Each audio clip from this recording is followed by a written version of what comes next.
How are you everybody? How are you today? This is the fourth lecture in our course Sampling Survey. This is course for the third year English section, Banner University 2020. In this lecture, we will go to chapter 4, Sample Random Sampling. This is the first type in sampling survey. This is called simple random sampling. Simple random sampling, it is the basic sampling for all sampling in our course. Stratified sampling, systematic sampling, and finally cluster sampling. So that simple random sampling is the basic, is the main objective in our course. This is very important lecture. You must study this lecture very closely because simple random sampling is the basic for all types in sampling survey. All types in sampling survey, simple random sampling, stratified sampling, systematic sampling, and the cluster sampling, and you must study this lecture very closely. Now we will go to section 4.1. This is an introduction about sample random sampling. The objective of sample survey, or the main goal of sample survey, is to make an inference about population parameters from information contained in a sample. Two factors affect the quantity of information contained in the sample, and hence the precision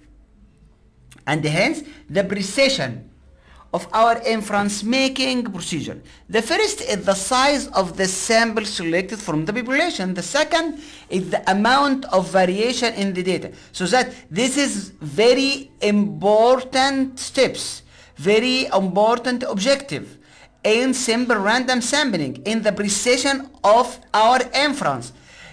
The size of the sample selected from the population and the amount of variation in the data. Variation can frequently be controlled by the method of selecting the sample.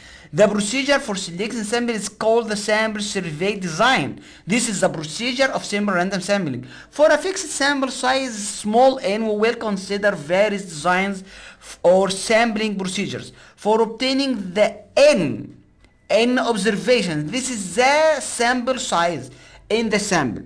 Sample size called observations. Because observations cost money, a design that provides a precise estimator of the parameter for the fixed sample size yields a savings in cost to the experimenter.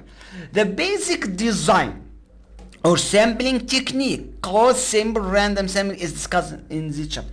So that the basic design, the basic type in our course, overall the sampling survey course called simple random sampling. The basic design or sampling technique called simple random sampling is discussed in chapter. Definition format 1 related to the simple random sample.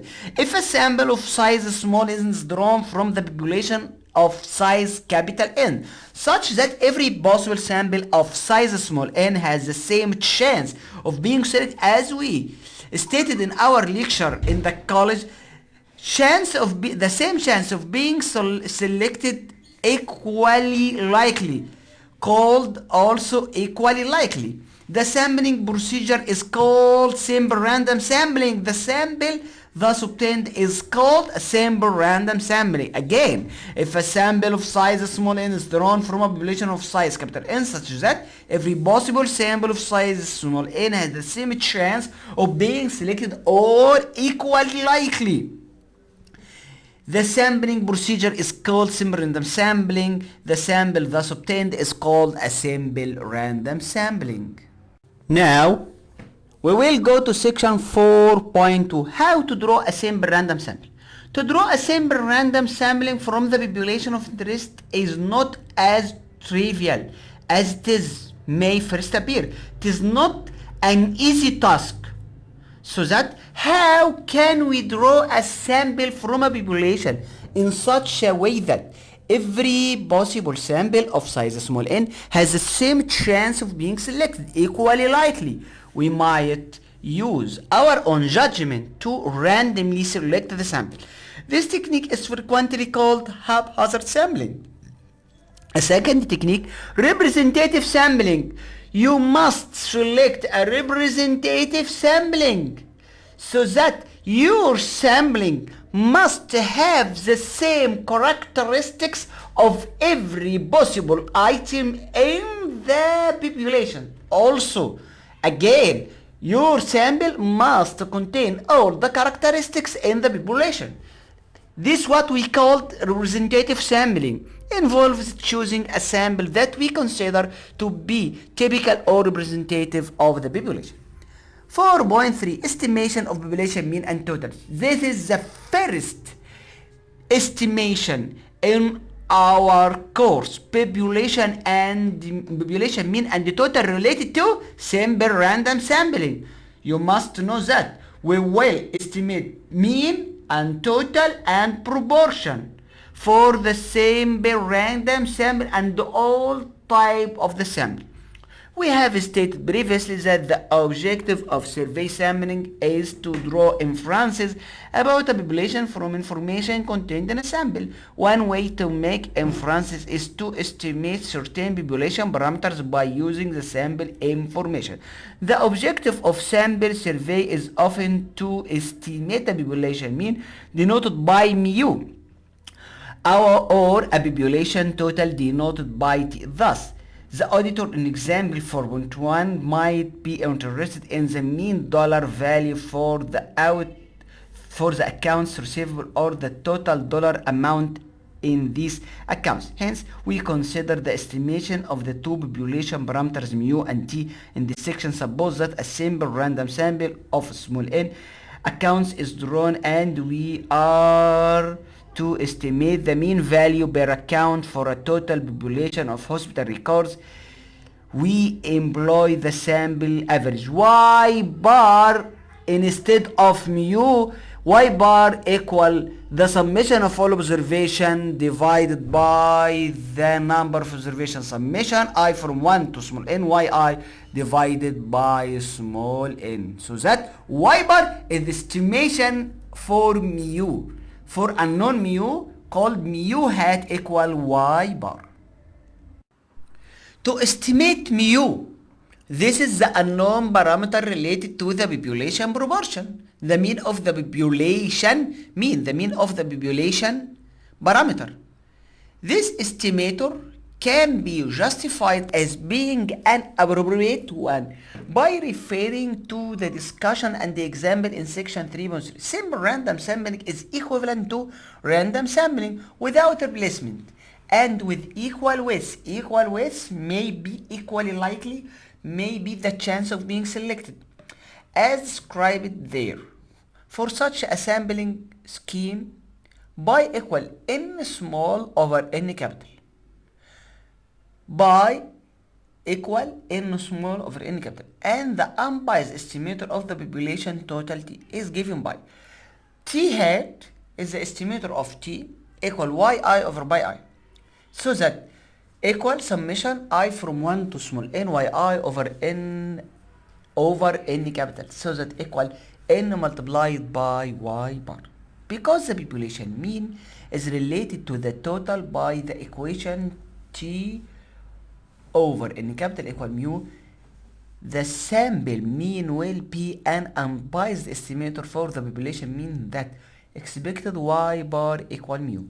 Of course, a single value of y bar tells us very little information about the population mean mu, unless we are able to evaluate the goodness of our estimator, if our estimator is good or not. Hence, in addition to estimate mu, we would like to place a bound on their estimation. It must be an error between the difference of population and sample. To accomplish this, we need the variance of estimator for a simple random sample chosen without replacement from a population of size capital N. The y bar equals sigma square over small multiplied by n capital minus n small over n capital minus n, considering the sample variance s square equal 1 over n minus 1, multiplied by summation yi minus y bar to the power 2. Every observation must subtract from the mean value and take the square root.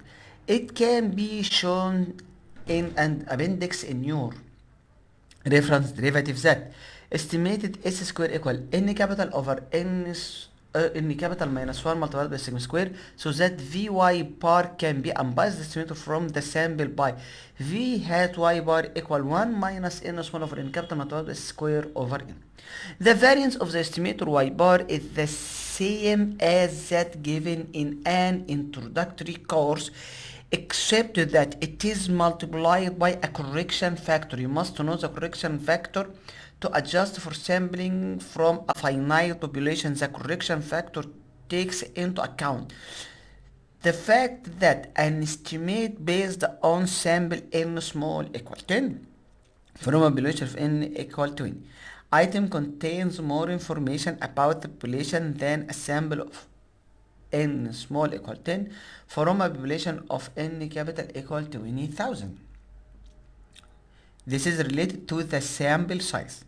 Returning to the example in section 3.3, in which sample of size n small equal 2 we selected from the population 1, 2, 3, 4, we can now demonstrate properties of the sample mean described in this formula. Table 4.1 shows the 6 possible samples of size 2 and the related sample statistic.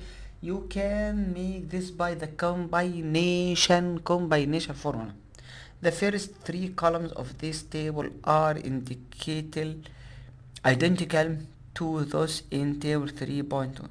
If a single observation y is selected at random from this population, then y can take on any of the 4 possible values, each with probability 1 over 4. This is called equally likely, the chance of being selected or equal with. Thus, mu equal expected y equal multiplication every observation by its probability, so that y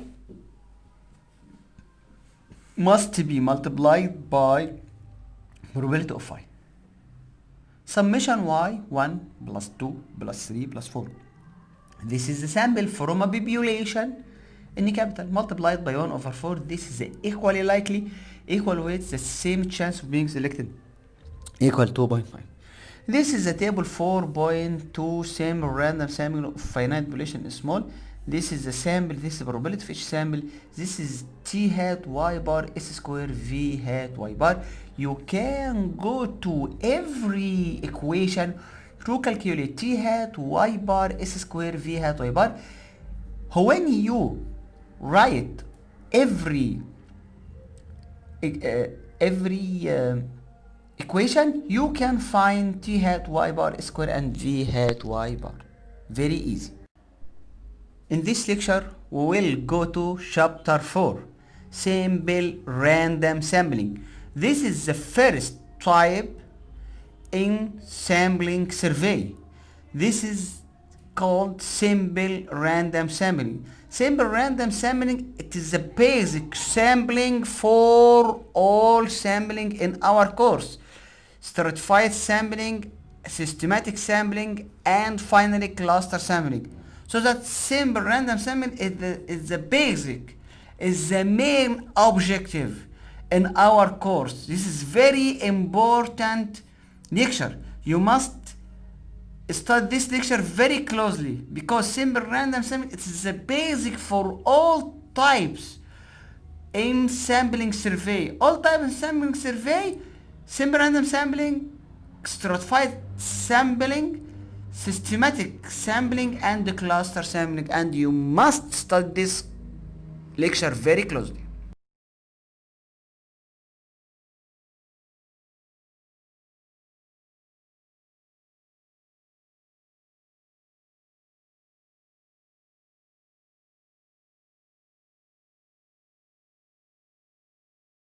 Recalling that for this example sigma equal 5 over 4, n capital equal 4, n small equal 2. We have sigma square over n capital minus n small, n capital minus 1. This is equal 5 over 12. Considering the sample variance, we have expected square equal 5 over 3 equal, this is the equation, n over n capital minus 1 multiplied by sigma square. Also expected v hat y bar equal this calculation equal also 5 over 12. You can see the expected v hat y bar equal sigma square over n small n capital minus multiplied by n capital minus n small over n capital minus 1, 5 over 12, 5 over 12. This is the same result. Okay, this is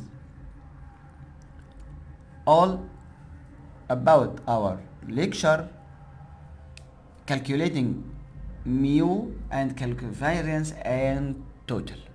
Thus we have demonstrated that expected y bar equal mu v y bar equal sigma square over n small multiplied by n capital minus n small over n capital minus 1, and that v hat y bar is an unbiased estimator of v y bar. The key result of this section are summarized as next.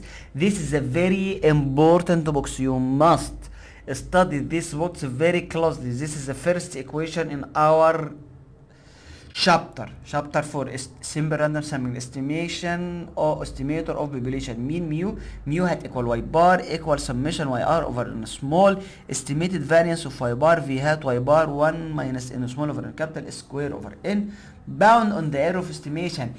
When you can find the variance, you can take the square root of a variance so that you can obtain a standard deviation. A standard deviation multiplied by 2, you can find the bound on the error of estimation.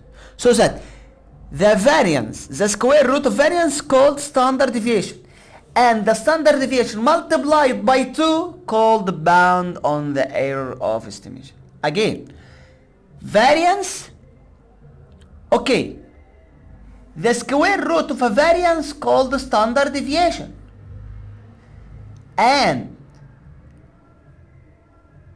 when we multiply the standard deviation by 2, we can find the bound on the error of estimation. Thank you for everybody. See you in the next lecture in the faculty and on the faculty website. Thank you for everybody.